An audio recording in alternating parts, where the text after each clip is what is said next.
I voted yes. It has to be a yes if we want any chance of peace here, and we have to live together and we have to work together, so it has to be a yes.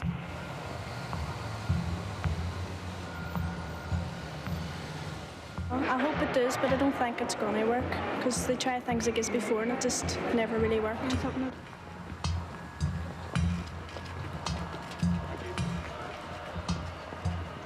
What are you hoping for?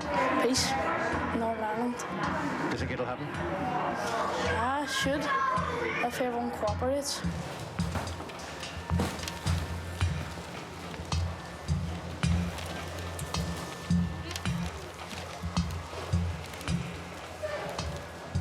The percentage votes given at the referendum was as follows. Yes, 71.12%.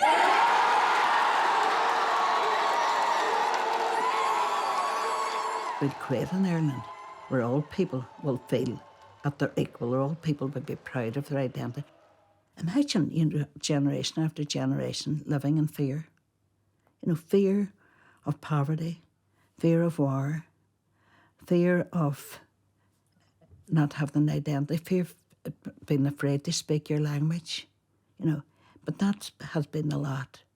This pathetic, this poor, sad history of this wee, tiny island here. That has been our history.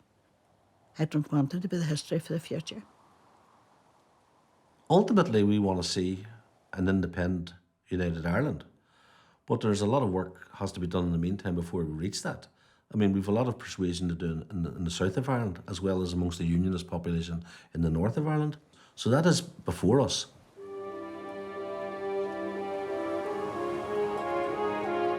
When the referendum took place, the whole of Ireland was called to the polling stations. In the north, an overwhelming majority voted for peace. And in the south, the yes victory received wide public acclaim. From this point forward, the reunification of Ireland was constitutionally possible on both sides of the border. The ratification of the peace agreement allowed Northern Ireland to govern its own local matters while still remaining part of the United Kingdom. It also offered London an honourable exit out of a conflict that had cost it so much economically as well as politically. Some unionists clearly do see the Good Friday Agreement as a defeat, but really it's a compromise. It's a compromise agreement to a journey which we have to take without agreement on the destination. And this is not unique to unionism. I mean, the same thing happened in Algiers.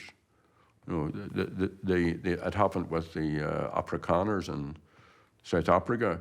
So when you have a core of people who administer the colony for the colonial power and who have a stake in doing that, then anything which is seen as undermining that is to be resisted. What we didn't realise was when you actually cease the violence, only then can normality begin. We didn't live in a normal society. It was quite funny, in an ironic way, even the media, there was no punishment shootings to report. There was no bombs going off. There was no Semtex found. There was no what do you call it.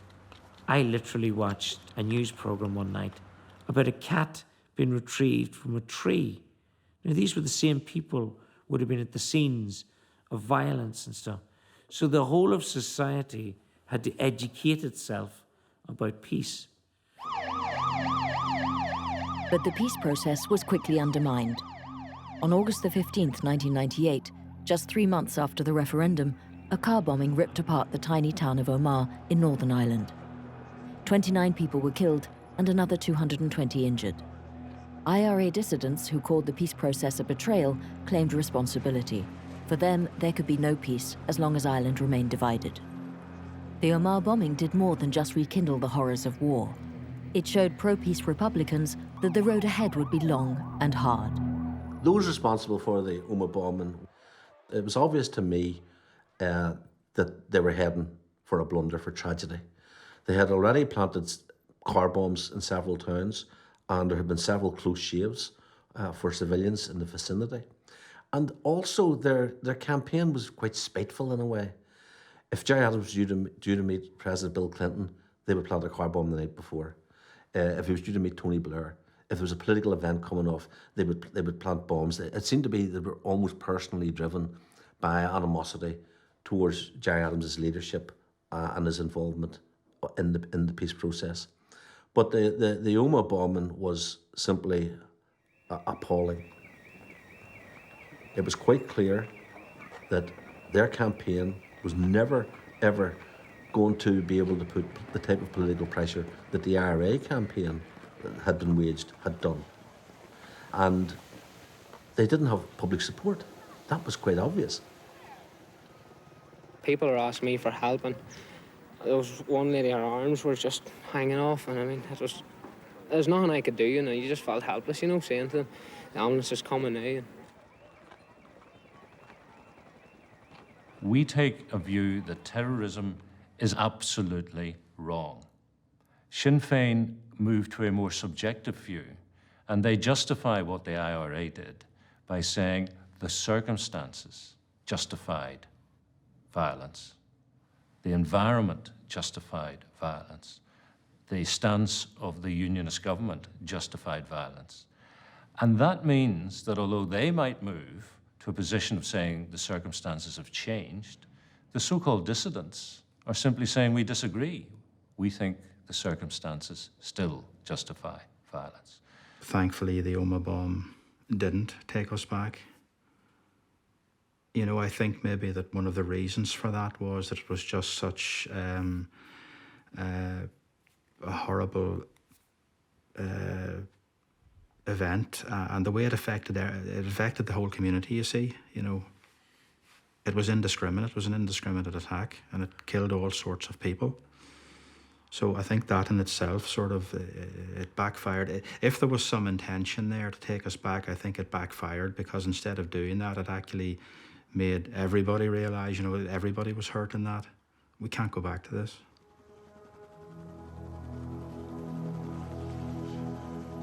The peace process pushed forward, but roadblocks continued to appear. The biggest challenge, freeing all the prisoners as called for in the peace agreement. Some detainees had been behind bars for nearly 20 years.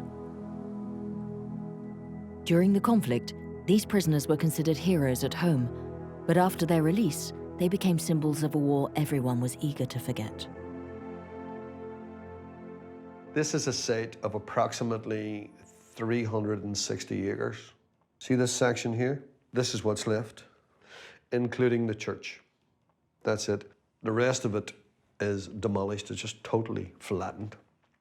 The Good Friday Agreement stipulated that there had to be a release of prisoners, and by the end of the following year, or before 2000, all prisoners had been released.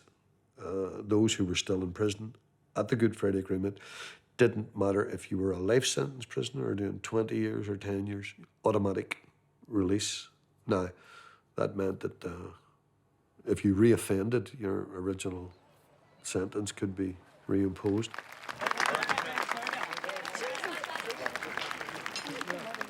I think within the Protestant community, and I tend to think, although both within sort of middle-class Protestant community or unionist community as well as loyalism, ex-combatants didn't have the same status that their counterparts in the Republican communities.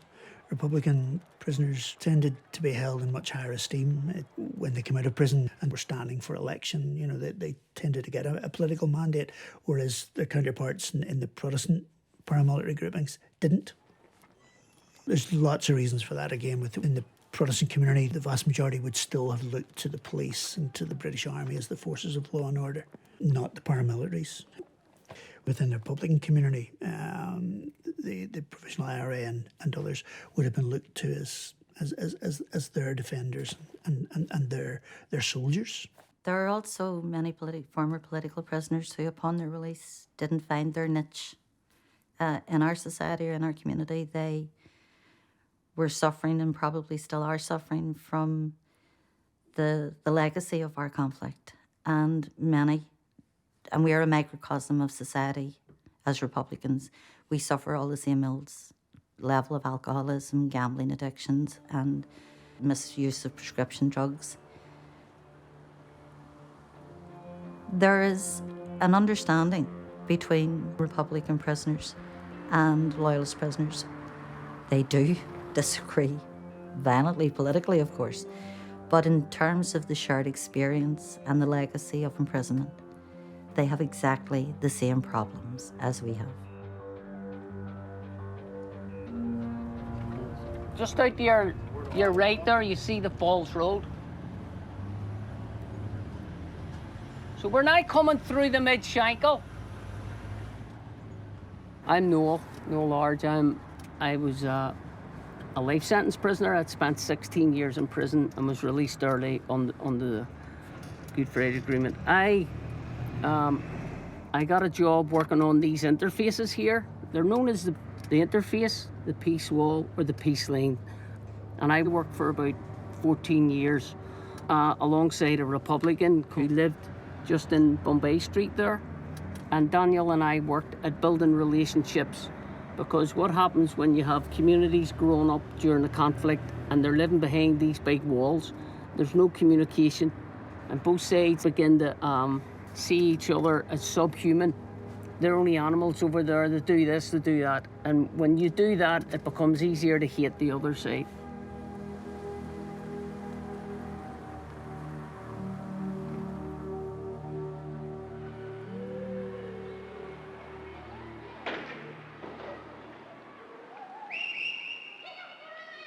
What about Protestants, Paul? Don't like them. You don't like them? But you don't know any Protestants, Paul. No. Well, how come you don't like them?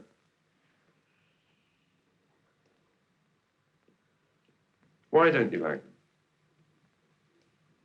Because I think it was an ethnic conflict in many ways, and insofar as religion forms a part of one's ethnic identity, then it was. It wasn't religious in the sense, it wasn't a doctrinal war.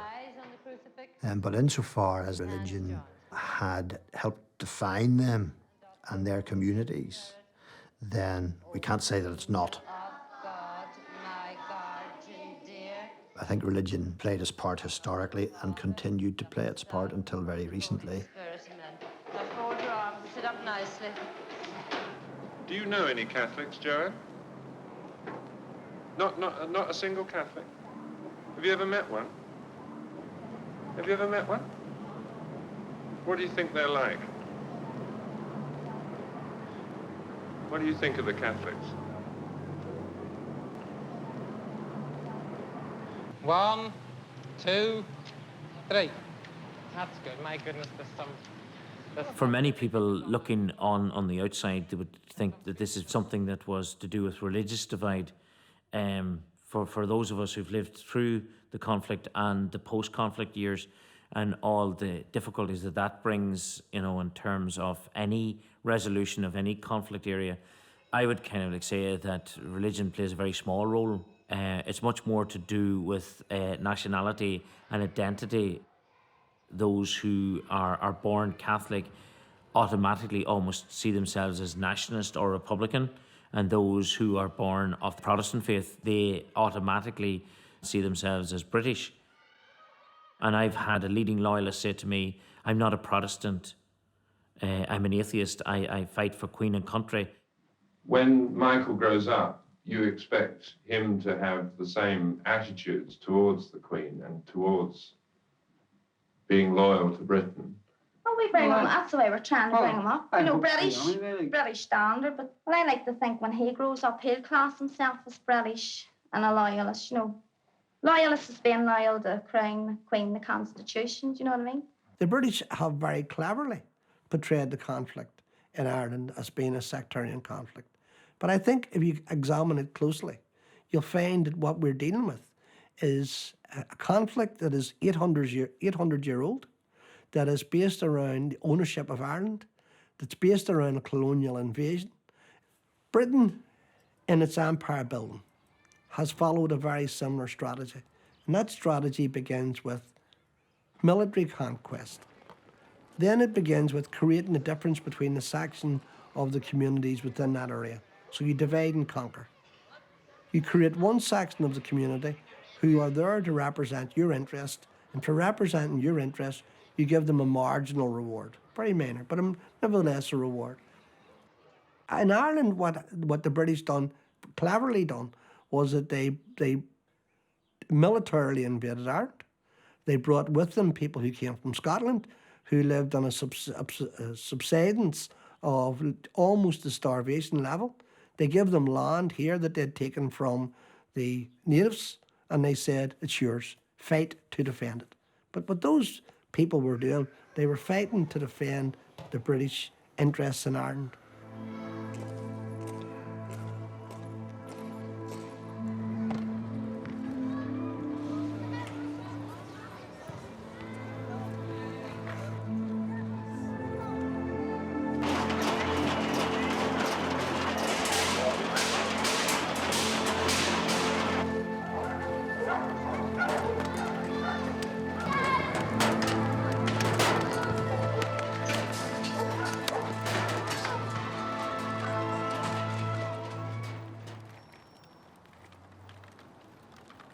I don't know any Republican that can look back on 40 years of armed resistance and say everything that the IRA done was right. I don't know any Republican that says that. Just as there are things that the British Army carried out that British politicians, were they successfully challenged, couldn't defend. And if you like, that's why war should end. That's why war is bad. In July 2005, the IRA decided that they were going to announce that the war was over. The leadership of Omagh and Ahern has formally ordered an end to the armed campaign. This will take effect from 4 p.m. this afternoon. All IRA units have been ordered to dump arms. All volunteers have been instructed to assist the development of purely political and democratic programs through exclusively peaceful means. Volunteers must not engage in any other activities whatsoever. This may be the day when, finally, after all the false dawns and dashed hopes, peace replaced war, politics replaces terror on the island of Ireland. I welcome the statement of the IRA that ends its campaign. I welcome its clarity. When it decided to dismantle its combat units and destroy its military arsenal, the IRA put a definite end to the war.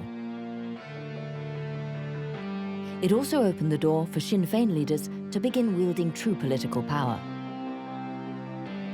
The Republican movement's electoral influence would grow steadily in the north as well as in the south. When I went to jail at 16, I didn't expect to see 20. When I was released from jail at 20, I didn't think I would see 25. When I was released from jail at 42 in 1998, it was, wow, the war's over. You've made it. A lot of your comrades haven't. Okay, now let's finish this. And that's still the way I would look at it. I wouldn't be ashamed of anything personally, you know, because I don't think I would have done anything with the intent of it being shameful, you know. And, you know, people ask you to say sorry or say this or say that there. I don't believe in that there. Whatever happened, happened. You can't dwell on the past. And that's a problem with some people. They dwell on the past. And what you're doing is you're holding the future hostage to the past. You're holding the young people hostage to the past if you keep dragging up and keep dragging up and keep dragging up. That it's no surrender! Ian Paisley, the loyalist minister who was vehemently anti-Catholic during the conflict, became the head of the DUP, the Democratic Unionist Party. There will be no fraternizing with these godfathers of gunmen, In 2007, to everyone's great surprise, Paisley agreed to share power with Sinn Féin. By taking up his duties as the Prime Minister of Northern Ireland, Paisley was also agreeing to let Martin McGuinness, the former IRA leader, serve as his Deputy First Minister. I can say to you today that I believe Northern Ireland has come to a time of peace, a time when hate will no longer rule. How good it will be to be part of a wonderful healing in this province. Ian Paisley has often been this iconic image of the ultimate super Protestant. And way back, you know, in the early days when he went to universities and he held up a wafer, a communion wafer, and he said, "These Romans call this biscuit the Lord Jesus."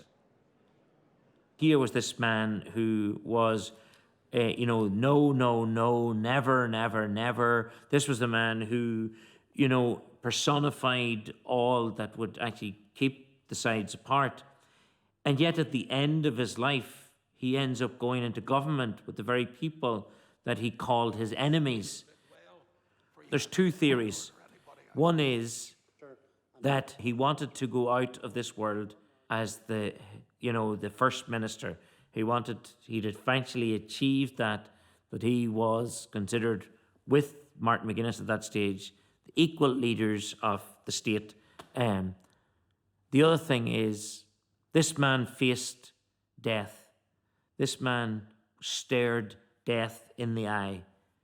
And did he have a moment like St. Paul on the road to Damascus? Did he have a moment of kind of saying, what have I done with my life? What is the legacy of my life? Ian Paisley and I developed a positive working relationship. We actually developed what turned out to be a very strong friendship. One of the very first conversations that we had, memorable, Ian said to me, he said, and these are his exact words, "Martin, we can rule ourselves. We don't need these people coming over from England telling us what to do." And for me, that was common ground that we could stand on. And it also suggested to me a hint of republicanism within that comment and that statement. Although Ian would always have been loyal to Queen Elizabeth. I'm quite certain that Ian Paisley also made the political judgment that if you're going to go into power sharing, you might as well go in with a smile on your face. And his own personality allowed him to do that in many ways. But of course, he paid a very heavy price in the sense that, within 1 year, he was out of the leadership of his party and he was out of the leadership of his church as well, of which he had been the moderator since he had founded it. Well, I wonder why people hate me, because I'm such a nice man. It clicked with Paisley, but it hasn't clicked yet with other unionist leaders. And when it does click, then you will find an irreversible, more dynamic process. I do believe the processes are reversible, but it is at a frustrating, slow pace. Paisley, I think, reflected more of grassroots, mainstream unionist opinion. I'm not talking about the bigots, I'm not talking about the naysayers, just ordinary folks who want to go about their business, who are glad the war's over, who know this is the price that has to be paid. I think they're ahead of their leaders. There's been a shooting outside a British Army base in Northern Ireland at Massereen. According to the Ministry of Defence, 2 soldiers were killed and several people wounded when shots were fired from a passing car. But it comes within days of a warning by the chief police officer in Northern Ireland that there was a high risk of violence by dissident Republicans who opposed the political process.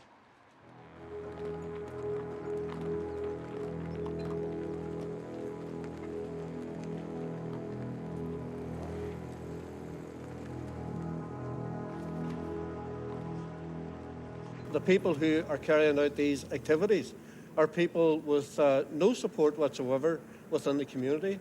They are small, minuscule, unrepresentative groupings. The peace process will not fail because there is far, far too much support for it on this island. They are traitors to the island of Ireland.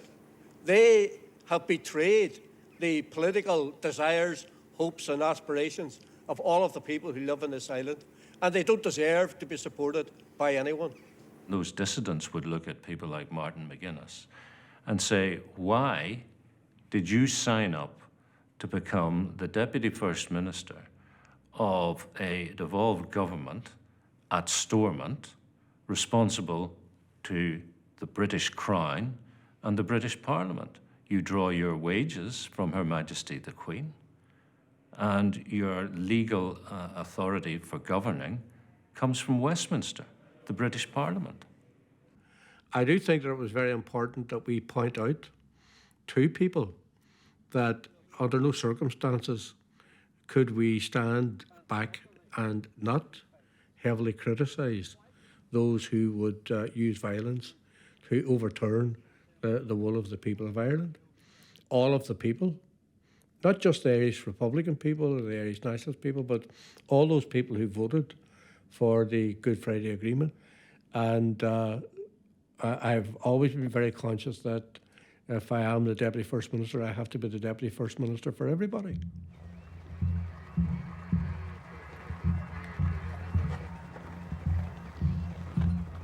Keeping the peace meant finding truth and justice for the victims of violence on both sides. The Republicans agreed to cooperate with the investigations, but London repeatedly refused to open its files, citing the need to protect the national interest. The Bloody Sunday inquiry was the first successful investigation.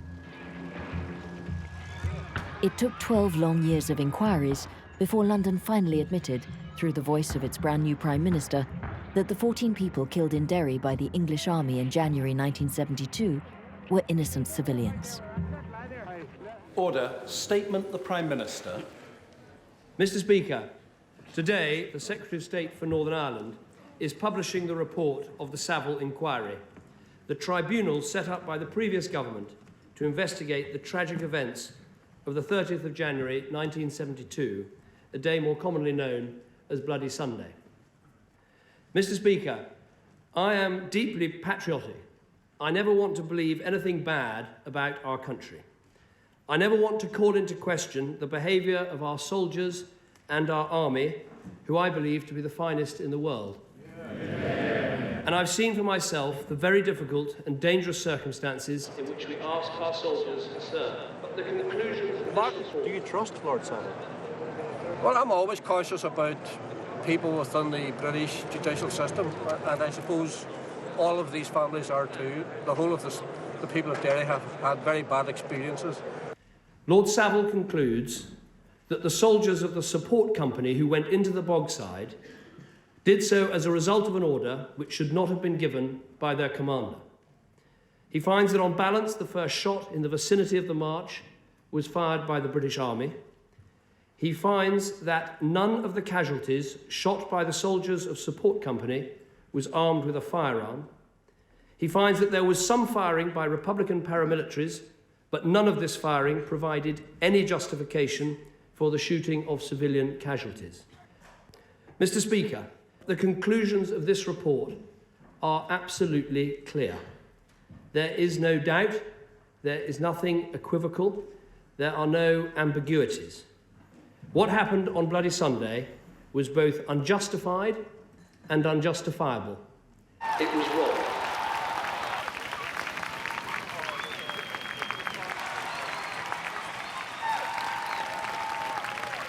Everybody here knows what happened on Bloody Sunday, and everybody here always knew what happened on Bloody Sunday. And what Savile did was to confirm that in very, very clear terms. And I appreciate the fact that the British Prime Minister apologised for what occurred. Michael Bradley, innocent. Patrick Campbell, innocent. Peggy Deary, innocent. Daniel Gillespie. There continues to be a degree of frustration from victims that if you want an apology or any sort of recognition that your loved one was innocent, then you need to fight for it, and fight for it for a very long time. And the Bloody Sunday families are testament to that. In the late 80s, there were very few lawyers who conducted the type of work that my father carried out.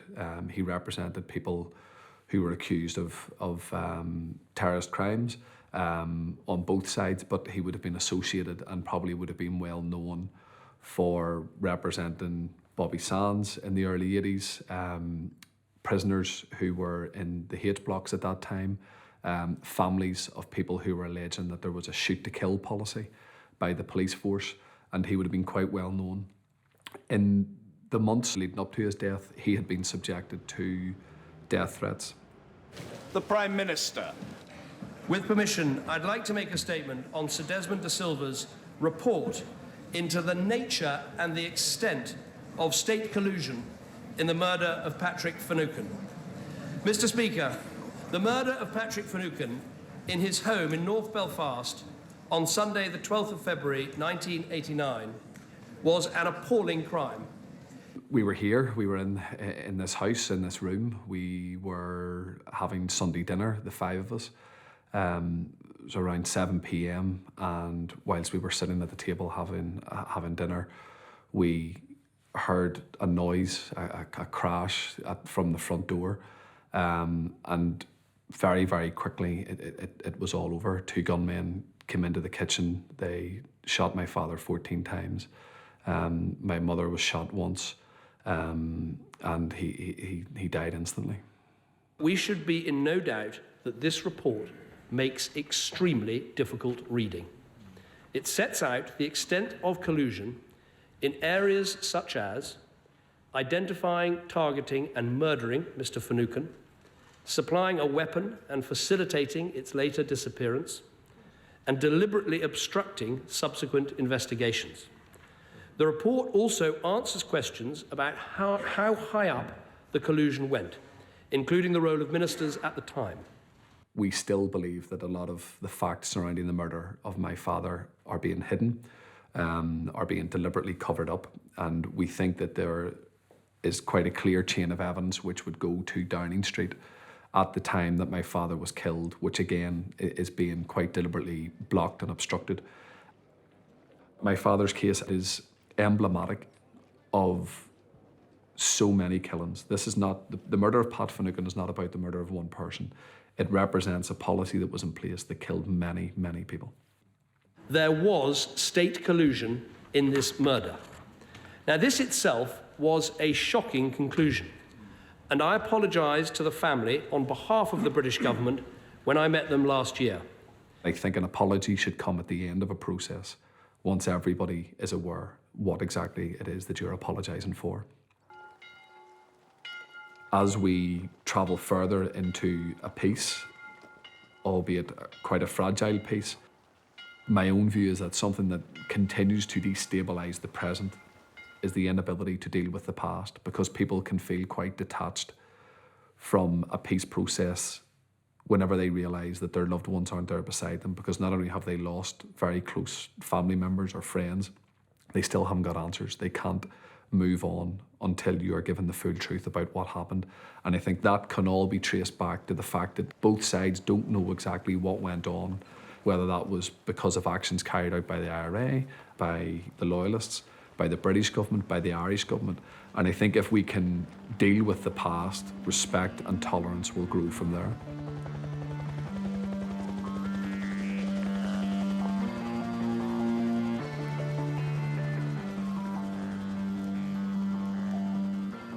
At the moment, we have a helicopter flying above.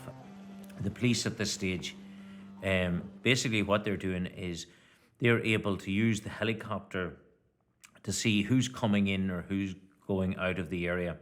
And at the moment, we're awaiting now the return parade, because this morning we had the Orange Parade came through the area. There's over 3,000 parades that take place in Northern Ireland every year, but this is one of the most contentious ones, if not the most contentious one, because it passes an interface where this area is predominantly, almost exclusively Catholic. Well, I'd say there's probably a couple of hundred young ones, a lot of ones not from here. There's a few adult women that I don't recognise from here. At the moment, they're just rubbernecking. There's nothing There's nothing for them to vent even the frustration at, except the few that's over at Twiddell, which is about 4 guys standing out on the island with the banners and stuff like that there. There's a few standing around, probably no more than a couple of dozen. Here you're in the eye of the storm, as it were. It's very much a territorial thing. And in some cases people would say, well, why do you want to march there? Because we want to. Because we know we're not going to be accepted. We know the whole idea is to raise tension. Many unionists are convinced the price of peace is too high. They miss the days of Protestant domination, which is slowly waning in a state they long thought of as theirs alone. Everything linked with Great Britain is sacred in their eyes. The UK is their last bastion against the Republicans and their victories in recent elections. There's no doubt that if your aspiration is some form of United Ireland, whatever that might be, however it might be governed, whether it's federal or whether it's unitary or whatever, that's a very positive aspiration. It's something that you can hope for if you want work towards, feel is worthwhile promoting with your children, with your family. It is much more difficult for unionists, because what you're trying to do is to maintain something that looks as though it's eroding over the years. And if your whole political life and your whole political philosophy derives from that, then it leaves you high and dry and really without something to look forward to.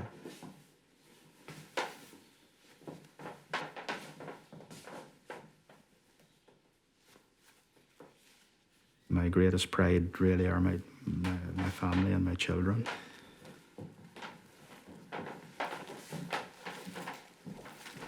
Second to that is my culture, my heritage, tradition is my great pride as well, my Orangism. I'm very proud of my Orangism. But I wouldn't put my Orangism in front of my family, and I wouldn't put my family in front of my God.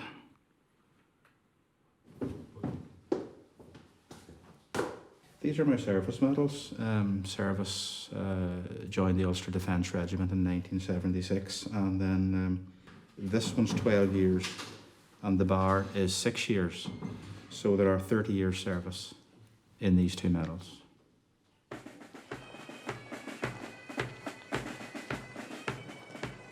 The Orange Order was founded in 1795 in defence of the Protestant religion and the Reformed faith. It just grew from there, and lodges then would have sprung up all over Ireland.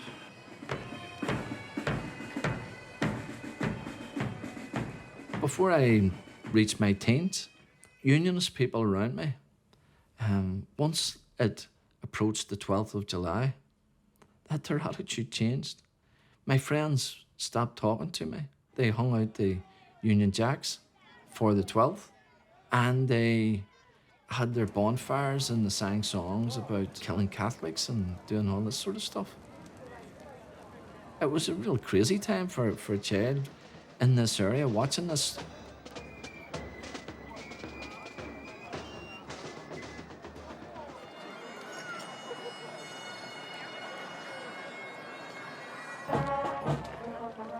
There is a misconception out there that we are an anti-Catholic organisation, which we absolutely are not.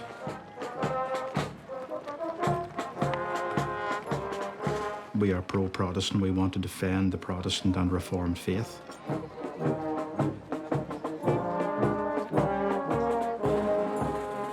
I think we would always say that the Orange Order is not coterminous with the church. It's not the same as the church. It's another sort of organisation, and we kind of reserve the right, as it were, to make our own judgments about things and to have our own relationships.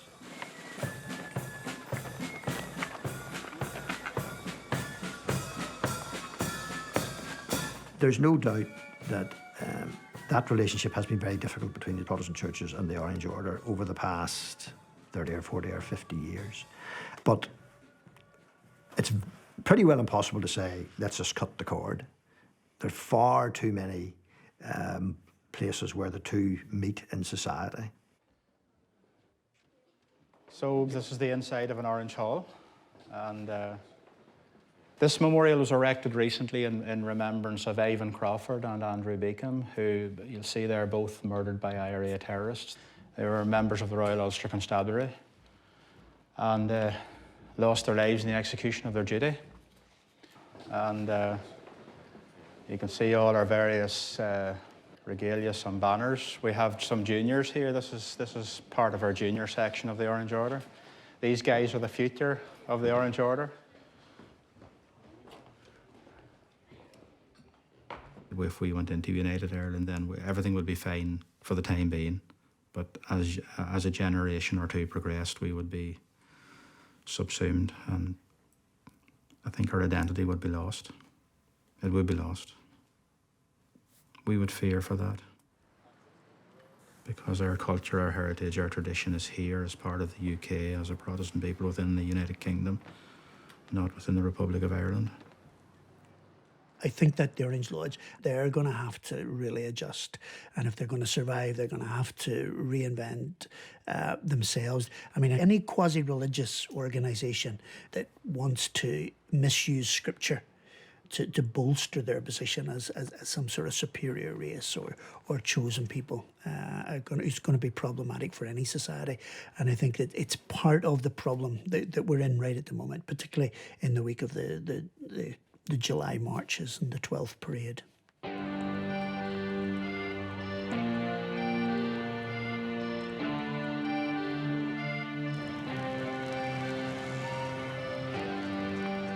Some unionists still cling to symbols that crumble one after the other.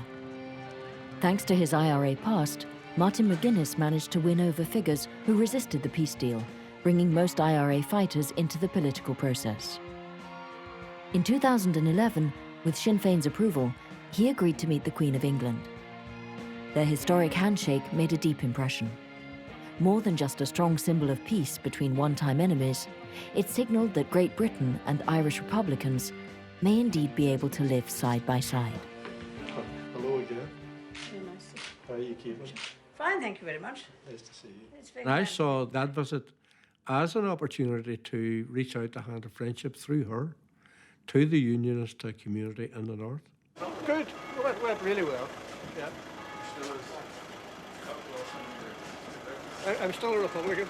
You also have to remember, Queen Elizabeth had many reasons why she shouldn't meet with me. And I had many reasons not to meet with her. So for her, there was no hierarchy of victims. There was no differentiating between the British military, the IRA, innocent civilians. Her sympathy went out to everyone. The Queen shook hands with Martin McGuinness because her political masters told her to do so, to keep the process on the rails. It's just another step along the way to keep things going. You know, our political masters, and I mean the UK government, or my government, are looking at it in that way. They will do anything in their power to keep the process going so that it's not derailed in any way. But Martin McGuinness, to me, has another agenda. You know, he does that for his own agenda, for his own gains. He does that to build up his Republican agenda, to satisfy his own audience, and to be sort of a perception that he is taking things forward. And the same motivation that Sinn Féin and Martin McGuinness had in terms of those big gestures also led me to seek a meeting with Prince Charles, a man of the same age as myself, totally different backgrounds, a man who has suffered, who has been bereaved as a consequence, in this case, of the IRA action, when his uncle, Louis Mountbatten, was killed by the IRA along with other civilians. So if he can bring himself as the very symbol of loyalism, he and his mother, the royal household, as at the very core of unionism, if she can reach out a hand of friendship to Martin McGuinness, can even say a few words in Irish, can pay homage to the men and women who were killed in 1916, well, why can't a unionist. The Republicans are about to see their dream realised. Sinn Féin has become the second largest political party in both Southern and Northern Ireland. The reunification of the island is at last within reach. But what kind of future will it have? What kind of society will it be? Urged on by a people suffering under the austerity policies imposed by London and Brussels since the 2008 economic crisis, Republican leaders are calling for building not only a united Ireland, but a fair and equal republic, just as the socialist leaders of the Easter Rising did before them back in 1916. The reunification of Ireland for the 32 counties with English involvement from London out of the equation is inevitable, and it is going to come sooner rather than later. It makes economic sense, it makes political sense. For example, Europe looking at the EEC, looking at Ireland, would have a tendency to look on Ireland as, you know, an economic unit as opposed to two distinct economic units because it's such a small country. There obviously are people within unionism who would be wealthy people, the business people, who do know that a single island economy makes sense. They want to trade across the island. They know that it's stupid on a land mass as small as Ireland, with a population as small as Ireland, to have two economies facing away from each other. They know it makes sense to integrate that, and also in terms of health, agriculture, energy, you know, education, that there needs to be a joined upness. We have 5 Sinn Féin ministers in government, and we have power over many important matters like health and education. The only area that we don't have real power over are budgetary matters, because we are still dependent on the block grant. And that's the next big debate between us and the British government in relation to how we can run our own affairs, how we can get the tools to deal with building our own economy without being in a situation where the progress that needs to be made can be inhibited by decisions taken by the British government. Whenever people in the north look to the south, they simply see the rest of Ireland. When people in the south look north, the only thing that they see is the border. And unfortunately, that is very real for a large section of the people who live in the south, that they don't even consider the north as part of Ireland. They talk about Ireland as an entity that only has 26 counties. Basically, we are the sort of dysfunctional sibling who you hide away in the attic somewhere. In terms of the future, I simply do not see a united Ireland, because there is no great appetite for a united Ireland. So it is a question more about how we respect each other's traditions here in the current constitutional setup, which sees Northern Ireland remaining part of the United Kingdom. I would say United Ireland is inevitable. And I think that inevitability is reinforced by England's and the Westminster government's falling out of love, if you like, with Northern Ireland, and that impression that the sooner they could move that on, move away, the better. It reminds me of what one of the main people who were involved from the old Afrikaner government, and this was a progressive guy who had met with Mandela in the build-up to Mandela's release. He said to me, we underestimated. We thought Mandela would have went home. We thought the ANC prisoners would have went home. We didn't think the blacks could govern. I am extremely optimistic. It's just in my DNA. Don't forget, this struggle of ours is an ongoing one of over 800 years. So in one lifetime, we have changed the face of this country forever. We began with no rights. You know, we passed through remarkably, in terms of historical experience we have in one lifetime affected a radical change in this country, and in particular on the 6 counties that they call Northern Ireland.